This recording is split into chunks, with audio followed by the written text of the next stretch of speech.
வணக்கம் ஸ்டூடெண்ட்ஸ். இந்த வீடியோவில் எலக்ட்ரோகெமிஸ்ட்ரி சாப்டர்லேருந்து ஈக்குலிபிரியம் கான்ஸ்டன்ட்டை கோல்ராஸ் லா வச்சு எப்படி கண்டுபிடிக்கிறது அப்படிங்கிறத பார்க்க போகிறோம். ஃபர்ஸ்ட் கோல்ராஸ் லா என்ன சொல்லுது அப்படிங்கிறத பார்த்துடலாம். Kohl's law of independent migration states that limiting molar conductivity of an electrolyte can be represented as the sum of the individual contribution of anion and cation of the electrolyte. அதாவது limiting molar கண்டக்டிவிட்டியோட எலக்ட்ரோலைட்டை அதனுடைய anion and கேட்டயானை வச்சு கண்டுபிடிச்சிடலாம். For example NaClனா Na plus and Cl minus வச்சு கண்டுபிடிச்சிடலாம். இது எல்லா விதமான எலக்ட்ரோலைட்டுக்கும் பொருத்தும். இப்போ நம்ம பார்க்க போகிறது ஈக்குலிபிரியம் கான்ஸ்டன்ட்டை எப்படி கண்டுபிடிக்கிறது. அதுக்கான ஃபார்முலா பாருங்கள். Ka is equal to C alpha square by 1 minus alpha. ஆல்ஃபாங்கிறது டிகிரி ஆஃப் டிசோசியேஷன். இப்போ நம்ம ஃபஸ்ட்டு ப்ராப்ளம் என்ன அப்படிங்கிறத பார்த்துருவோம். Conductivity of 0.00102 mole per liter acetic acid is 4.95 into 10 power minus 5. Calculate this dissociation constant if calculates its dissociation constant if lambda m naught for acetic acid is 390.53 centimeter square per mole. இப்போ நமக்கு K கண்டுபிடிக்கிறதுக்கு formula வந்து alpha square C alpha square by 1 minus alpha தெரியும். Degree of dissociation இங்கே எங்கேயாவது degree of dissociation கொடுத்துருக்கா? இல்லை. வேறு என்னென்ன இங்கே நமக்கு என்னெல்லாம் கொடுத்துருக்குன்னு பாருங்கள். கண்டக்டிவிட்டி கொடுத்துருக்கு, அதுக்கப்புறம் கான்சன்ட்ரேஷன் கொடுத்துருக்குது, அதுக்கப்புறம் நமக்கு மோலார் லிமிட்டிங் மோலார் கண்டக்டிவிட்டி கொடுத்துருக்கு. இப்போ அதனால் இதை வச்சு நம்ம வந்து ஆல்ஃபா எப்படி கண்டுபிடிக்கிறதுங்கிறத அடுத்த ஃபார்முலாவை பார்க்கலாம்.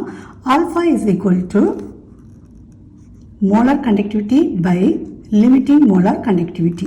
லிமிட்டிங் மோலார் கண்டக்டிவிட்டி நமக்கு கொடுத்துருக்கு 390.53. ஆனால் மோலார் கண்டக்டிவிட்டி கொடுத்துருக்கா? இல்லை. அப்போ மோலார் கண்டக்டிவிட்டியை கண்டுபிடிக்கிறதுக்கு நமக்கு இன்னொரு ஃபார்முலா தேவைப்படுது.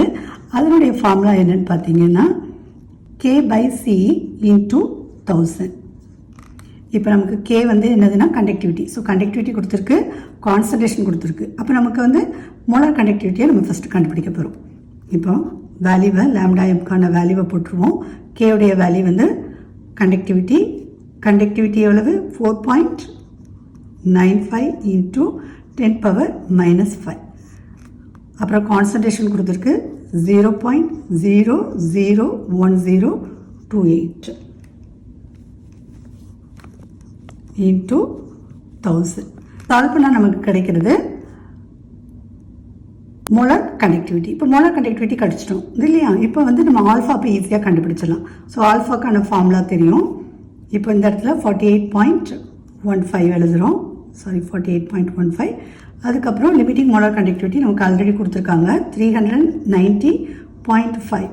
இப்போ இது ரெண்டையும் சால்வ் பண்ணால் நமக்கு கிடைக்கிறது என்ன? 0.1233. இப்போ நமக்கு ஆல்ஃபா கண்டுபிடிச்சாச்சு. அப்போது இந்த வேல்யூவெல்லாம் நம்ம K கண்டுபிடிக்கிறதுக்கான இதில் வந்து போட்டுட்டு நம்ம இப்போ ஈஸியாக கண்டுபிடிச்சிடலாம். இப்போ KA is equal to C வந்து கான்சன்ட்ரேஷன் ஆல்ரெடி நமக்கு வந்து கொடுத்துருந்தாங்க இல்லையா? 0.001028. அப்புறம் ஆல்ஃபா ஸ்கொயர் வந்து கண்டுபிடிச்சிருக்கோம் 0.1233. இப்போ நம்ம இருக்கிற வேல்யூவெல்லாம் இன்சர்ட் பண்ணி நம்ம சால்வ் பண்ணால் நமக்கு கிடைக்கிற ஃபைனல் ஆன்சர் அதாவது ஈக்குலிபிரியம் கான்ஸ்டன்ட் வந்து 1.78 into 10 power minus 5 mole per litre. So இந்த வீடியோ மூலமாக உங்களுக்கு ஈக்குலிபிரியம் கான்ஸ்டன்ட்டை கோல்ராஸ் லாவை யூஸ் பண்ணி எப்படி ஃபார்முலாவெல்லாம் யூஸ் பண்ணி கண்டுபிடிக்கலாம் அப்படிங்கிறது புரிஞ்சிருக்கும்னு நினைக்கிறேன். தேங்க்ஸ் ஃபார் வாட்சிங்.